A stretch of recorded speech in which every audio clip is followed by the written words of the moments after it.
உறுதிமொழி. இந்திய அரசியலமைப்பின் பாலும்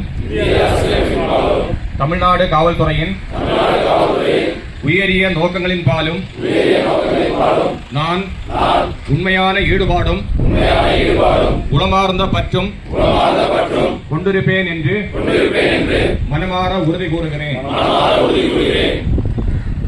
எந்தவித அச்சமோ விருப்பு வெறுப்போ இன்றி அனைத்து தரப்பு மக்களுக்கும் நியாய உணர்வுடன் என் கடமைகளை நிறைவேற்றுவேன் என்றும் உறுதியளிக்கிறேன்.